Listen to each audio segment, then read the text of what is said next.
yesterday I did an interview with Dr. Malone. Oh, hey, Pyotr, how are you? I'm fine. You were going to say something else, but I guess that was before we were on air. But yeah, no, it's good to be back with you. Yeah, it's good to be back with you too. I was actually thinking of you. I spoke with Dr. Robert Malone yesterday about the Ebola outbreak and some of the conflict areas and the spread of it. But mostly, it was very interesting. He was framing it from a geopolitical lens, and I was just curious what your thoughts would be on it, looking at it from that perspective, with all your work that you've done. But I wanted to get it. I wanted to talk about what we've seen over the last 24 to 48 hours. We've seen intensified Russian threats toward Kiev. We talked about a little bit of this the other day, expanded European concerns about the hybrid warfare, deeper Russia-China coordination, following that Putin-Xi summit. These continued U.S.-Iran negotiations tied to Hormuz and sanctions relief. We saw a lot of sharp rhetoric from Trump come out today. And of course, from the Iran side, we saw a lot of contradictions to what Trump is saying. So it seems like we're still in that same pattern of one side says this, the other side says that. And there's also that growing concern over the maritime security stretching from the Eastern Mediterranean to the Strait of Hormuz. So I wanted to talk a little bit about what we've been seeing and also get your thoughts on Zelensky's letter that Russia used regarding some of the missiles, what Zelensky's asking for support in that Ukraine war. So if we can start maybe with Ukraine, that rhetoric coming out of Moscow over the last 48 hours is pretty significant, I think, with Russia's foreign minister warning foreigners and diplomats to leave Kiev ahead of some kind of potential systemic strike, I think he put it. So from an international relations standpoint, I wanted to get your thoughts on what stands out to you most about the latest Russian escalation signaling. Normally, I would be largely indifferent because the Kremlin has a habit of over dramatizing threats. When the probing, as the Western analysts call it probing, right? The Russians are probing Eastern NATO flank, the Eastern Sentinel, particularly the Baltic states. That's Putin's primary focus after Ukraine is the Baltics, because they're small, they're seen as largely just Russian ethnics, and they're very close to some important maritime strategic access points. It was he's posturing, right? But these latest threats are different, and I would go further than I had an interview earlier on the news, and they were asking me sort of a similar sort of theme, which is that it's not just against Kiev now. The Kremlin and Putin himself has really stepped up his rhetoric against the Baltics, against continental Europe, if you like, European NATO. And not just in a sort of, we will do damage. They've been very specific in the targets that they're referencing, in that they're willing to potentially strike and how they're willing to strike them. And that demonstrates to me that this isn't just hot air. It's not just, Dmitry Medvedev, who's alcoholic, drunk, making stupid shit threats as usual. It's a concerted effort with specific game plan in mind. They thought about this, basically. They have some sort of strategy, supposedly. It's more fleshed out. So yes, you have to take this seriously. Putin is, I think, enraged by the Ukrainian strike in eastern Ukraine, or the oblasts of Luhansk. He is enraged by what he sees as the provocations by Zelensky, or the growing assertion of the Ukrainians with their deep strike capabilities. But also cast your minds back almost a month ago now, 3 weeks ago, on VD Day, Victory Day Parade, which was objectively not the same level of Russian parades as they usually are, right? This is the most important day in the Russian calendar, the Great Patriotic War commemoration. And it was a fraction of the scale that it usually is in the past few years, right? Before the war in Ukraine, you had the modernized tanks that were first released in 2019. You had ICBMs, you had the Oreshnik, you had major heavy military equipment on display. And forget just the military hardware. You had fuck tons of delegates, dignitaries there from all heads of state and stuff, right? This year, you had no hardware, nothing. And 4, I think, comes to mind of actual notable delegates. The king of Thailand, I think, or Cambodia, and, you know, basically not that noteworthy people. And so for Zelensky to say what he said, which is simply, well, we're going to allow Russia and Putin to have this VD day, that was a huge embarrassment for Putin. And so he's wanting to strike back, not just rhetorically, but physically with these strikes. And not just against Kyiv, by the sounds of it, but against potentially parts of mainland Europe, because he sees a golden opportunity to test the resolve of NATO without the Trump administration. He sees a golden opportunity to capitalize on the windfall economically he's gotten from the war in Iran. He sees this as another just ditch attempt because his window, time horizon is closing. He's not in a tenable position. He's not in a favorable position. So, yeah, I think it's pretty serious, actually. And you know me from all the times that we work together or interact on internet and social media.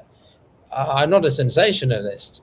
If anything, I do the opposite and actually get bored of people constantly trying to get the most amount of clicks or fake engagement through rage baiting. But in this case, it's serious. It is serious. Yeah, you know, we've spent years in this cycle of escalation, retaliation, signaling. Do you think the deterrence itself is starting to perhaps erode psychologically on all sides? And even if that is the case, from a geopolitical risk perspective, are you seeing signs of that Ukraine fatigue setting in structurally inside of Europe, even if we expand on the psychological impact of it? Well, that's a good point, actually. You remind me of another factor that is driving Putin a little bit, which is right now we've got a disunited Europe in some ways, or we've got a growing appetite for populism again. So if Marine Le Pen wins in France's election next year, if Nigel Farage were to somehow undermine the Labour government or the more traditionalist centrist government in the UK, Hungary is an exception now. AfD in Germany, there are enough political divisions within Europe, in at least the major players like Britain, Germany, France, etc., that Putin wants to exploit. And he sees a particular window for that within the next maybe 18 months. I mean, that's what some people say. I don't know. There's also a growing division, not within only countries, but between them.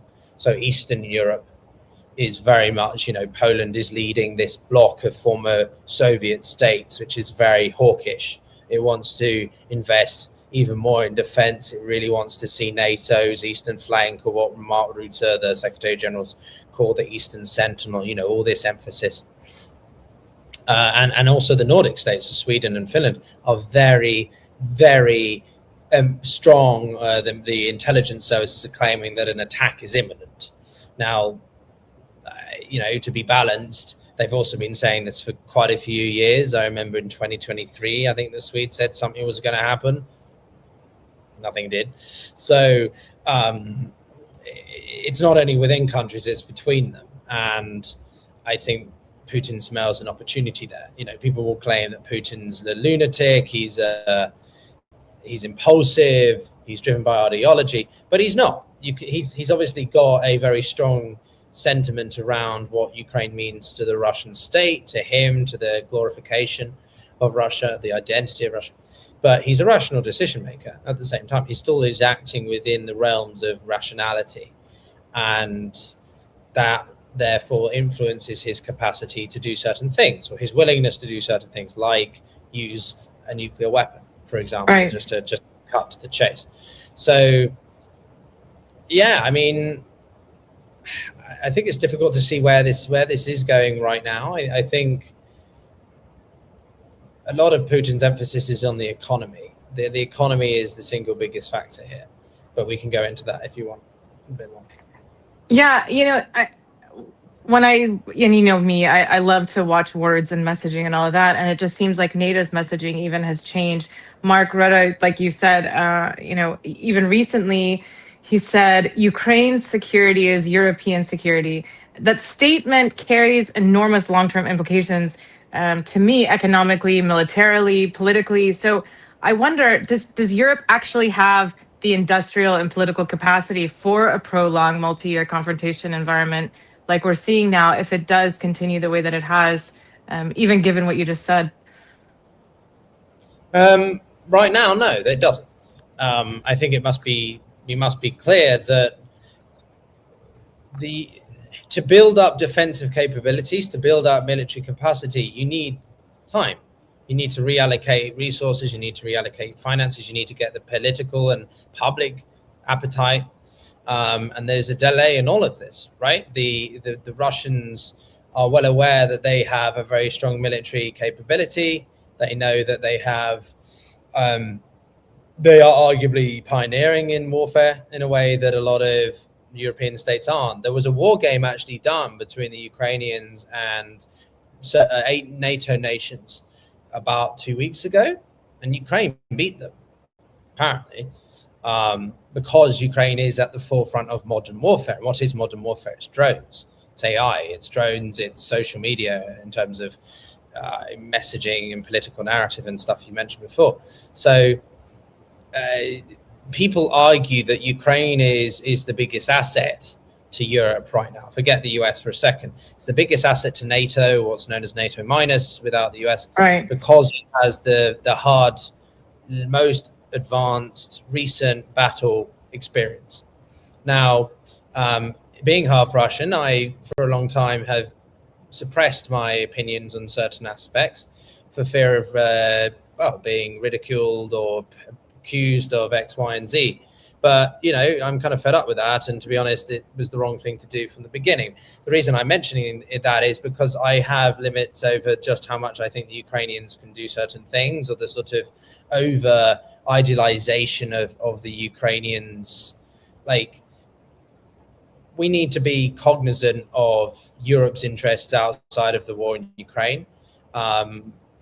There's been counter arguments stating that if the US and West had given everything to Ukraine from the beginning, like Biden hadn't been so reservist in giving them ATACMS, HIMARS, Abrams, and etc., then Ukraine could have been able to overrun the Russians and be much more effective, much quicker. I disagree with that. Just because look at the way that the Soviet doctrine and the Russian state have acted in wars. Even if the Ukrainians had that initial advantage, I think the Russians would still have found a way to dig in. And this war may have been slightly different, but I think it would still have lasted longer than people who claim it would have been over, because the Ukrainians would have.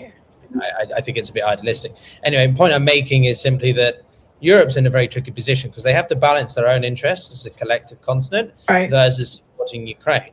Ukraine represents the front lines to so many states, and that by supporting Ukraine, you're supporting Europe. But I don't see it quite as simply as that. There's a lot of other issues that Europe has to deal with. And when you've got nations, including even Britain, diluting their sanctions policies against Russian oil, you know that there's something's pretty bad. And these are the sorts of things that Putin is hoping to capitalize on in greater pressure.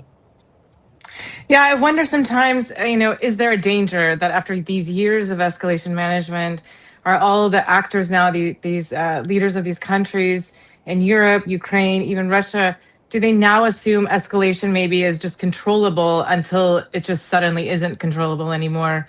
Way beyond what can be repaired even.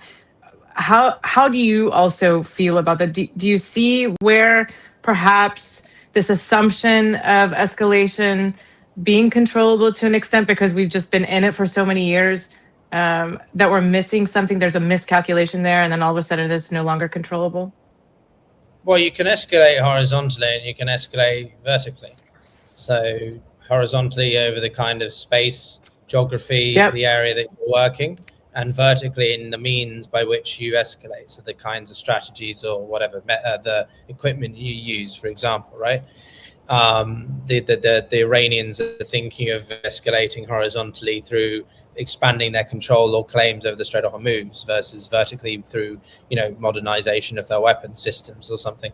In the case of Russia, this is a quintessential strategy of you escalate to de-escalate, right?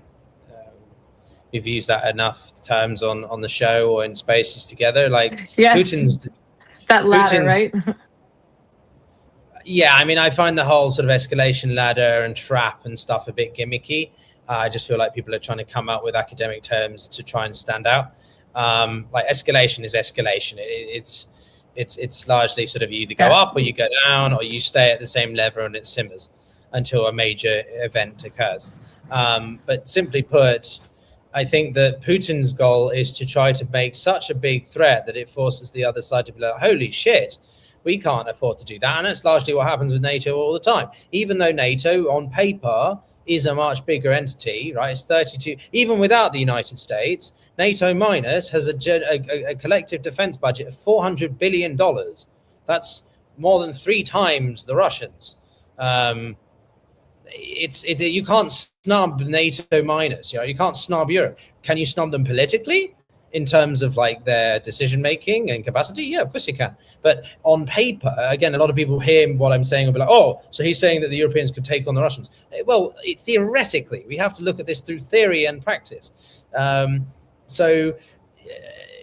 can't snub that, but it's the political capital, will, cohesion, etc. So Putin likes to try to exploit that. Because he's a centralized actor who controls a very powerful nation state with the biggest nuclear arsenal in human history or whatever right now. And that's enough to influence behavior of other nations. So to me, I think that Putin is quite a good, he's quite good at calculating that escalation. But as to how far this escalation can continue, I mean, I think we've been at a certain level of escalation for the past few years. What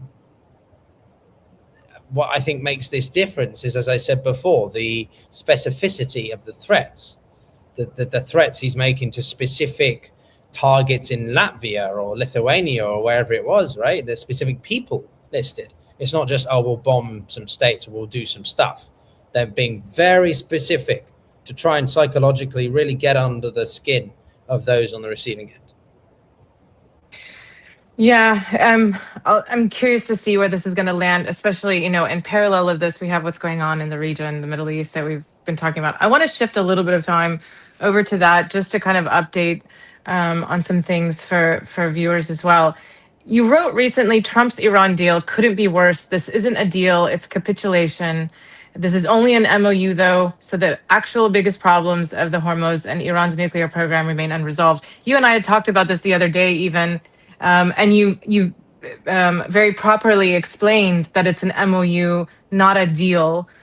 But this statement that you made at the same time, Trump is reportedly trying to tie this framework directly to the dramatic expansion of Abraham Accords. He said it again today. He said it in his Truth Social post. He is essentially demanding that Saudi Arabia and Qatar, at the very least, join the Abraham Accords. In fact, today he said, I don't know if I want to sign this if they don't join the Abraham Accords. From your standpoint, though, yeah. From your standpoint, though, is this less about peace with Iran or even getting to a MOU framework perspective, maybe the off-ramp, and more about restructuring the entire regional order around Israel and U.S. aligned security architecture? Do you see some semblance of that maybe there? Or does tying the Abraham Accords directly to Iran framework maybe fundamentally change the nature of the negotiations, and that's really what he's trying to achieve? I'm not sure what you mean. Or maybe a little bit of both. What do you mean exactly? Like trying to, the US and Israel is the Middle East security architecture.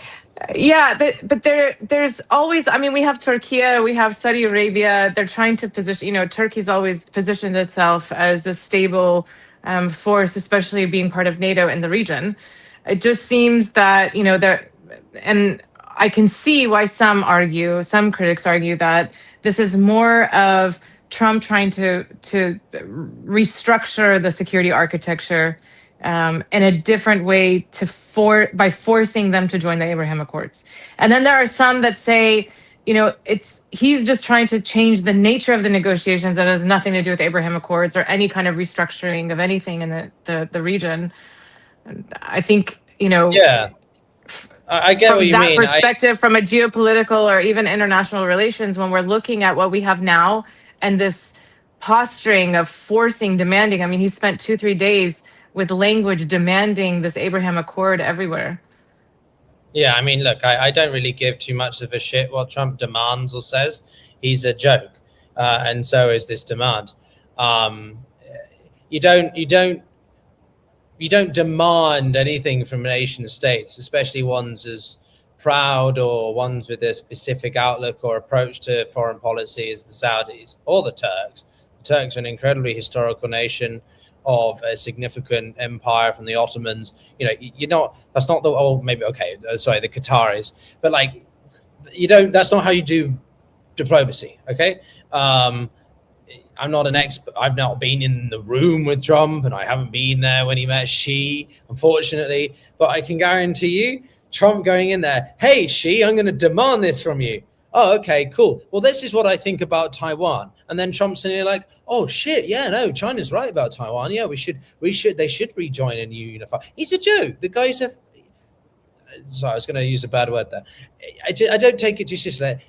He can demand as much as he wants. He's not going to force or coerce the Saudis into just joining the Abraham Accords.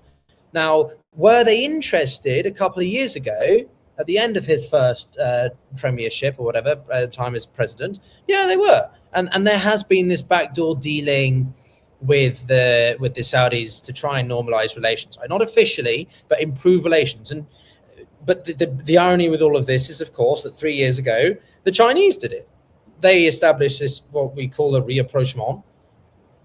It's not a formal restoration of ties, but it was a recognition of a new normal, a new opportunity for the Saudis and the Iranians to improve relations going forward and try to find a way to coexist, right, in their current footing. Just accept that this is the reality of the situation and move on with that, not try to force one to collapse in a new government and interference and regime change and state intervention of the past, of what America's been doing and others have tried to do. So, Trump's efforts to try to, but this is the problem with Donald Trump. I'll take a step back even. He offers an olive branch occasionally. He tries to sort of make amends. He tries to sound constructive. And then, because he's frustrated, he gets impatient with the timing of everything. He just takes a hatchet to it. He just takes a flamethrower to it. He just burns the bridges. So all the effort that he's made with MBS over improving the relations with the Iranians or getting them to accept that he could use their airspace, right? Well, he's just undone all that by saying you guys must join the Abraham Accords. And maybe the Saudis want to. I'm not saying that they can't. I'm not saying Trump can't do this. But the guy has such a reactionary approach that it's not conducive to long-term strategic interests or goals of the United States. He doesn't think beyond what he hears, right? Let's imagine he's in the Oval Office and they're like, the Saudis are not very keen by your latest proposal. I can guarantee you, he's sitting there. He'll react. He'll just be really agitated in the moment, and he won't take a moment to pause, consume the information, and think, okay, well, how can we sort of? He'll just be like, oh, fuck you guys on True Social, effectively, right? So I think that this attempt to coerce the Qataris and the Saudis into joining the Abraham Accords, is it possible in theory? Yes, again, of course it is. But the way he's going about it, it's not what you say, it's how you say it, is the problem. And it's not going to make a difference. And the very last point, before I give it back to you, is simply he's desperate. I mean, well, desperate, but he's pretty keen for this because at the moment he knows he's in pretty shit situation. He knows he's in hot water. I just came off a conversation with Larry Johnson about this sort of stuff, and he used the analogy of the toad in the hot water, right? It's boiling. I mean, I'm not saying it's perfectly applicable to Trump, but like the point is that I don't think Trump, I've ever heard that before. Toad in hot water? well, you put a toad in boiling water, but because the toad doesn't realize you have to turn up the water slowly to. It's a pretty. I hadn't heard that one. Oh, okay. Basically, you're not aware of the shit situation surrounding you. Got it. And you only realize how shit it is when you're basically dead or too late. So yeah, look, if people haven't heard that, look it up, because it's like a staple. It's not just in international relations, it's used in psychology, it's used in, well, anything. Anyway, what I'm trying to say simply is that Trump knows he's in a bad place. And so what does he want to do? He wants to try and save his reputation, his legacy in the Middle East, by getting the Abraham Accords, which a lot of people did agree were quite a significant and impressive achievement, by trying to capitalize, to build on that in his second term. But he's dug himself such a shithole with this war, it's not that simple anymore. And he seems to think that it is by simply just reiterating what he did in his first term. So it's not looking great for him, I think. Yeah, I mean, speaking of that, and then we kind of look at what kind of leverage Iran has, right? I mean, Iran, I wonder sometimes how much leverage does Iran actually gain simply through the ability to disrupt the uncertainty around the Hormuz, even without fully shutting down the strait. We've talked about this before, even just the idea of saying they'll drop the mines. That is in a way just the psychological impact of that, even on insurance companies and the shipping companies. That's enough to put some fear in, right? So when Trump is looking at the situation, there's this competing kind of pressure, as we've been talking about regarding the Abraham Accords. We've got this MOU framework going on, and a lot of it stems from the free passage of the strait. I wonder sometimes how much leverage that Iran is really holding right now in this, and do we see us finally getting somewhere? We're going into 5 days into this MOU. Some moments it looks like we're almost there. We hear rhetoric, we're almost there, and then we're not there. So is this a leverage game at this point? Is Iran playing a better hand in terms of leverage, specifically because the center is there at the strait? Yeah, because they do. They're not free of issues. I've said this before. The Iranians have a very difficult situation internally, economically, but also, they're not a monolith. The situation is split, and the moderates, or the restrainers, as I call them, versus the hardliners, have deviations of opinion. So when and if we ever saw a peace deal done, we will see those divergences and differences come to a head. Now, you could argue that it's all largely under wraps because they have to for the continuation of the state and leverage against the US, but it's not easy. But that being said, yeah, they have a much better position than the United States does. I've just seen on Twitter now, Donald Trump has a popularity rating of 38. Disapproval of 60, and that comes from The Economist or YouGov. That puts him on the same level of shit show as Nixon, right? So that's a good place to be. That's a good company to hold. So I certainly think the Iranians do have a better hand, and they are leveraging it better. They have time on their side, at least for the short, medium term, in that they don't have to agree to Trump's continuing pressures of the demands. I think they want to largely, but they're not going to. When Trump says stuff like, no one's going to control the Strait of Hormuz, no one's going to do this, or the Abraham Accord stuff, he doesn't need to say that. He's shooting himself in the foot. And all the Iranians are saying is towing the line. They're keeping to their talking points. They're keeping to their rhetoric. They are being consistent, whilst Trump is all over the place, undermining his own staff. He's undermining his own, what he said before. So the Iranians may not be idyllic, but they're being more consistent and ultimately looking less volatile or unpredictable than the US, which in the international community, and therefore perception or optics of it, is very important. Yeah, I want to get your opinion on something. I don't think we've ever really talked about this. Russia and China both vetoed the UN Security Council navigation resolution tied to Hormuz. When they were vetoing this, they sort of framed it around Western proposals as being biased against Iran. how strategically important was that veto in signaling an alternative block or alternative power block in this scenario? Could that also be one of um, the issues kind of lingering on the side of all of this, preventing maybe a path forward or giving Iran that leverage that you were just talking about? Could you rephrase the question? Yeah, so I don't know if you remember the UN Security Council meeting, but there was a specific one around the navigation resolution tied to Hormuz. When Russia and China vetoed that, the way the framing of their veto, the justification for it, was they were saying that the US's proposal was biased against Iran in a very unjust, unfair way, with the control over the strait, the right to manage that area, right?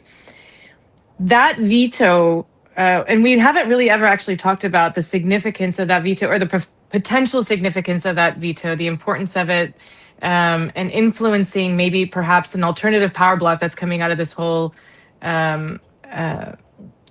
conflict or war, specifically in the strait. And I wondered about this, and I wanted your thoughts, if you have any thoughts on this, in terms of what that signifies. Well, I'd probably say this is probably my last point tonight, but I would say simply, look, I've been on the floor, I've been in the rooms, I've seen it firsthand. The US, the Russians and Chinese were always going to veto that bill if it's by the Gulf states, if that's the one you're talking about from last month. They're always going to do that just because it's the United States and Israel, especially. If it was just the US, then they may not. But because it's a war that is a war of choice and was completely unnecessary, I'm not suddenly endorsing Chinese or Russian foreign policy, but this was always going to happen. It was inevitable, especially again with the Israeli front. There's just compounding factors that made it absolutely inevitable that it was going to happen. Now, framing of language is very important in the UN and documentation, regardless of whether you think the UN is relevant or not. Nations still use it as a way to exercise their interests, express themselves. It gives smaller nations a voice. It does have a role. Clearly, it's important enough that the Russians and the Chinese went to this effort to do so.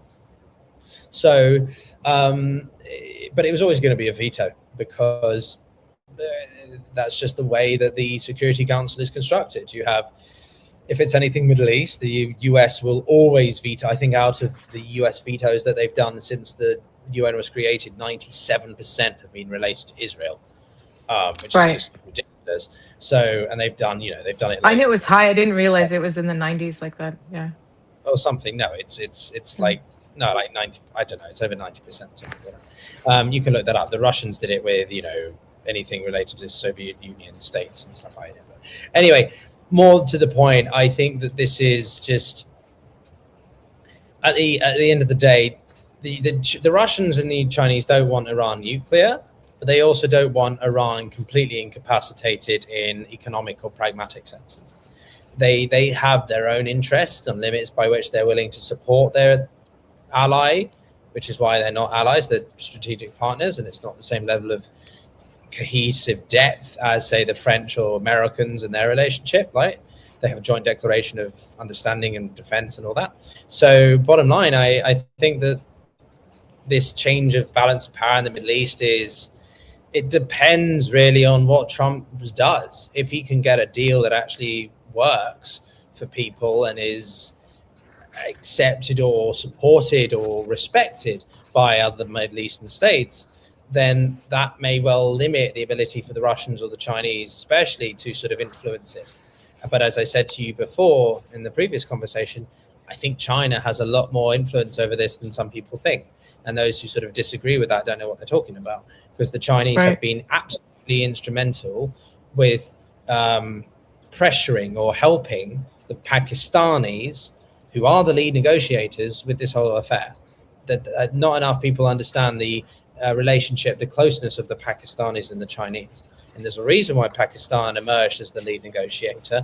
And I think that's a lot to do with what the Chinese are doing behind the scenes and their interests in influencing the broader Middle East. I'm not going to pretend that they are replacing the US yet, but clearly Trump's desired pivot to Asia, continuation of Obama and stuff, hasn't got the plan. and the Chinese are capitalizing on that. The Russians are not as well. Putin doesn't have the bandwidth right now, as we've seen with the war in Ukraine, but also his loss of Syria, loss of Azerbaijan, Iran, I guess, a little bit to an extent. It's not going well for Putin. So there's only so much the Russians can exert their influence. But yeah, I'd leave it at that. Thanks, Pyotr. I know we just have you for a little bit, so I want to appreciate you for coming back. I'm sure I'm going to see you again soon as things develop. Yeah, maybe we can do something with you and Stefano, like a little debate on some of the events happening here. So I love that, although I think me and Steph largely agree. But yeah, I'd be happy to. Yeah. Thanks for watching, and see you soon. Thanks. Right. Good seeing you. Bye-bye. Okay, bye.